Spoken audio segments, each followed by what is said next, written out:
The New Forest National Park is a unique landscape and a very special place.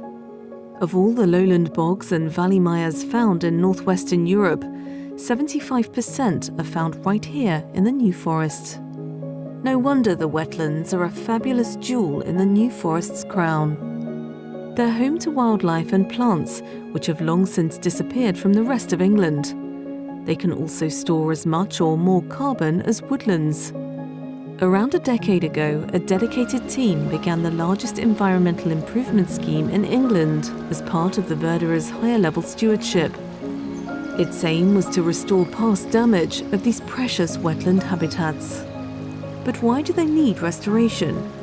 Essentially because they've been drying out. So around 150 years ago, the channels were straightened to drain the landscape, to get the water away from the landscape as quick as possible. This old map from 1814 shows a stream that meanders across its floodplain.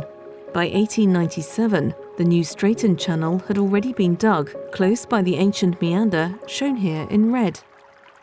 And this, unknown to those at the time, created a drying out of the landscape.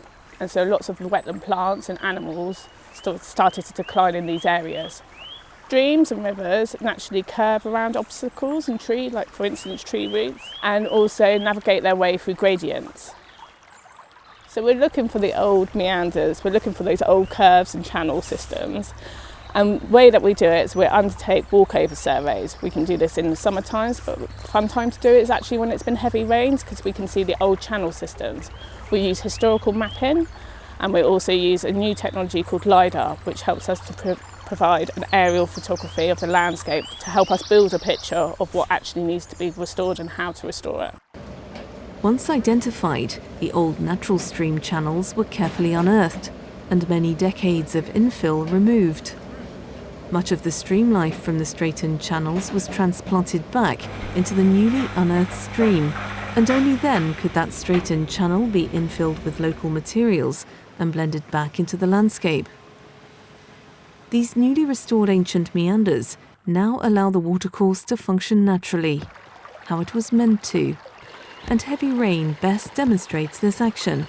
So coming here today after heavy rainfall, so it really rained last night, and as we can see, the river is actually connecting to its floodplain. When the river's moving through at such a speed, it brings that down the sediments, the mud, the natural fertilisers, the organic stuff.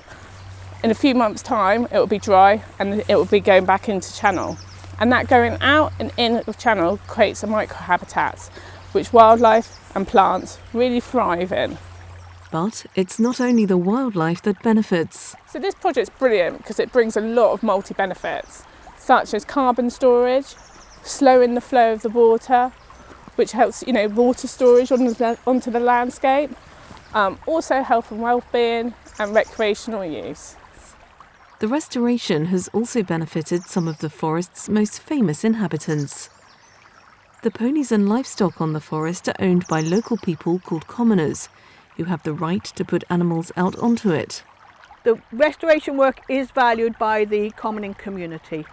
The lower areas of grassland in the forest work like a water meadow, and during the winter the water floods across them, and that gives that lovely little flush of grass in the spring to help the ponies and cattle get going for the rest of the year. Anne has seen numerous improvements due to the restoration work on the stream near her. It looks a lot better. It doesn't have deep drainage ditches. It looks like forest and heathland. It's improved the grazing for the livestock. It has improved the movement of water. It has slowed the water up and stopped erosion further downstream with flash flooding that we used to have. Wetlands matter because freshwater is our foundation for life, terrestrial life, and that includes us as well as wildlife.